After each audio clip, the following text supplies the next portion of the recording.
오늘은 신앙의 디딤돌 2부 두 번째 시간입니다. 이 시간 우리나라에서 처음으로 낙도 선교에 헌신하시고 최초의 여성 순교자가 되신 문준경 전도사님의 삶을 통해 연약한 자에게 강하게 역사하신 복음의 능력을 발견하시길 바랍니다. 제목, 섬마을 선교의 어머니 문준경 전도사. 문준경은 1891년 2월 2일 전라남도 신안군 암태면 수곡리에서 문경재 씨의 3남 4녀 중 3녀로 태어났습니다. 그녀가 태어난 곳은 작은 섬이었지만 양반 가문으로 비교적 유복한 생활을 누릴 수 있었습니다. 그러나 남존여비 사상이 강한 당시에 여성들은 서당 교육을 전혀 받을 수 없었습니다. 그래서 문준경은 어머니 곁에서 바느질을 배우면서 집안일을 익혀갔습니다. 하지만 언제나 글을 배우고 싶었던 문준경의 마음은 항상 서당에 있었습니다.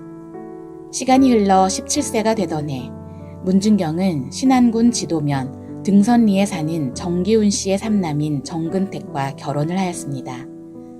그런데 정근택은 결혼 첫날부터 문준경을 아내로 대접하지 않았는데 그 이유는 이미 다른 여자와 살고 있었기 때문입니다. 문준경은 남편의 사랑을 조금도 받지 못하는 자신을 남편 있는 생과부라 불렀지만 시부모를 정성스럽게 공경했습니다. 이와 같은 며느리의 품성을 눈여겨보아오던 시아버지는 직접 문준경에게 글을 가르쳐 주었습니다. 결국 어릴 적 서당 담벼락 밑에서 몰래 엿듣던 글을 25세가 되어서 배웠던 것입니다. 그런데 문준경을 친딸같이 감싸주던 시아버지가 숙환으로 돌아가시고 시어머니는 큰아들 집으로 들어가자 홀로 남은 문준경은 20년을 살았던 증동리를 떠나 목포 북교동에 방을 얻었습니다. 이렇게 해서 문준경은 북교동의 단칸방에서 재봉틀로 삭바느질을 하며 다시 외롭고 고달픈 삶을 이어갔습니다. 그런데 1927년 3월 5일 38살의 나이에 삶의 즐거움과 기쁨을 포기한 채 삭바느질로 외로움을 달래며 그저 묵묵히 살아가고 있을 때 누군가의 목소리가 밖에서 들려왔습니다. 잠깐 들어가도 될까요? 자신과 비슷한 또래의 점잖은 부인이었습니다. 그 부인은 가방 안에서 성경과 찬송가를 꺼내며 문준경에게 예수님을 믿어야 구원받아 천국에 갈 수 있다는 복음을 전했습니다. 한참 말을 듣고 있던 문준경은 무슨 말인지 하나도 알아들을 수가 없었지만 오랜만에 자기 또래의 부인과 이야기를 나누다 보니 그 부인이 친근하게 느껴졌습니다. 그래서 돌아오는 주일 북교동에 있는 초가교회에 나가기로 그 부인과 약속했습니다. 이후에 문준경은 그 부인을 따라 꾸준히 교회에 출석하며 1928년 6월에 세례를 받았고 훗날 이성복 목사가 1931년 3월 25일에 새로 부임하면서 그녀는 영적 스승을 만나게 되었습니다. 문준경은 평신도로서 이성복 목사가 신방을 할 때면 빠짐없이 따라다니며 봉사했고 가깝게는 목포 지역을 멀게는 신안군 내에 여러 섬을 오가며 전도하였습니다. 문준경은 하나님이 자신에게 주신 고운 목소리를 전도 무기로 삼았는데 찬송을 부르면 마치 천사가 노래를 부르는 것 같았습니다. TV도 라디오도 없었던 시절에 고운 목소리로 노래를 부르는 것은 사람들의 시선을 끌기에 더없이 좋은 전도의 도구였습니다. 남녀노소를 불문하고 문준경의 찬송 소리만 들리면 많은 사람이 찾아와서 찬송이 끝날 때까지 귀를 기울였습니다. 문준경은 이때를 이용하여 말씀을 전하며 전도했습니다. 북교동 교회에서는 문준경에게 전도 왕이라는 별명을 붙여주기도 했습니다. 이처럼 여러 낙도를 오가며 전도를 하던 문준경은 자신의 성경 지식이 매우 부족하다는 것을 깨달았습니다. 특히 말씀을 전할 때마다 어김없이 한계점에 도달하는 자신을 발견했습니다. 시아버지가 그를 가르쳐 주신 덕택에 다행히 성경을 읽을 수 있었지만 그 속에 담긴 깊은 뜻을 헤아리기란 정말 어려웠기 때문입니다. 그래서 문준경은 1931년 5월 그녀의 나이 40세가 되었을 때에 경성 성서학원의 문을 두드렸습니다.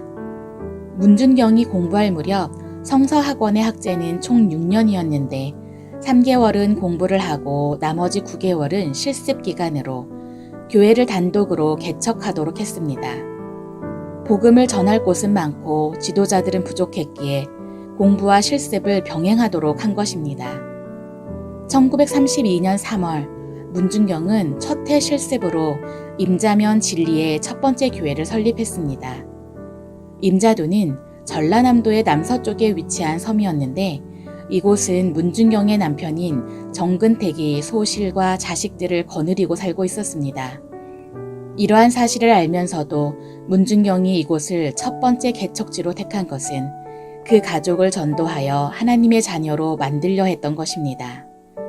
비록 자신에게 큰 상처를 남긴 결혼이자 남편이었지만 이제는 자신의 남편이 아니라는 것을 인정하는 동시에 사역함에 있어 스스로에게 방해가 되는 요소를 제거하기 위해서였던 것입니다. 문준경은 임자도 진리교회를 시작으로 고향 섬마을로 내려가 6년 동안 열심히 전도하여 지도면 증동리의 증동리교회, 대초리교회, 재원리교회, 우전리교회 등 5교회를 세웠습니다. 문준경은 이처럼 현장과 학업의 훈련 속에서 1936년 6월 26일에 졸업하였습니다. 졸업 후에 문준경은 증동리교회로 부임하여 전도자이며 도서의 어머니요, 의사요, 간호사이며 봉사자요, 우체부까지 섬길 수 있는 모든 모습으로 섬기며 전도를 했습니다. 어느 날 증동리의 장티푸스, 흔히 연병이라 불리는 전염병이 돌았습니다.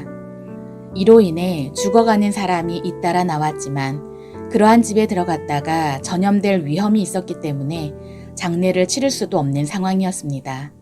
이때 문준경 전도사는 환자의 집에 들어가 시체를 옮겨 조촐하게 장례를 치러주고 아직 살아있는 사람들을 돌보며 치료했습니다. 교인들은 이러한 문 전도사를 말렸지만 그녀는 시체들이 썩어 악취를 풍기고 있는데 어찌 그냥 두고만 보겠습니까? 이 일은 제가 해야 할 일입니다. 죽어도 하나님의 뜻이고 살아도 하나님의 뜻입니다. 아무 걱정 마시고 기도만 해주세요. 라고 말하며 힘든 사람들을 구제하였습니다. 이뿐만 아니라 문 전도사는 산파일을 도맡아 했습니다. 평생 아이를 낳아본 적이 없는 그녀였지만 산모에게서 아이를 받고 돌보며 키우는 데는 선수였습니다. 중동리교회의 한 집사는 쌍둥이를 포함해서 모두 7남매를 낳았는데 이 아이들을 모두 그녀가 받아서 돌봤을 정도였습니다.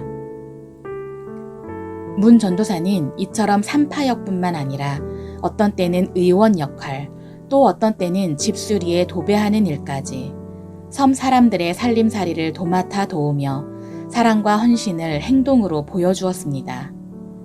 비록 문준경 전도사의 사역지가 모두 섬이라 이동하는 것에 큰 제약이 있었지만 사람이 있는 곳이라면 어떤 위험을 무릅쓰고라도 돌아다니며 순회 전도를 하였습니다. 그래서 신안군의 11개면은 문준경 전도사의 발길이 닿지 않은 곳이 없을 정도였습니다. 이처럼 이 섬 저 섬을 얼마나 뛰어다니며 전도하였던지 1년에 고무신을 9켤레나 갈아 신어야 했습니다. 성도 여러분, 어느 이름 없는 사람에 의해 한 영혼에게 전해진 따뜻한 관심과 복음은 한국교회 역사상 최초로 낙도 선교에 자신을 헌신하고 끝내는 목숨까지 바치는 순교자를 낳게 했습니다. 문 전도사가 세운 교회와 기도처만 11개 곳에 이르고 그 영향으로 신안지역에 100여 개의 교회가 세워졌으며 2천여 명에 이르는 증도 인구 중에서 159명이나 되는 목회자를 배출했습니다. 한 알의 밀알이 썩어짐으로 맺어진 열매들이었습니다. 오늘 누군가에게 따뜻한 관심과 복음을 전해보시길 바랍니다. 작은 불꽃 하나가 큰 불을 일으키듯이 복음의 불꽃은 연약한 자를 통해 크게 역사하실 것입니다.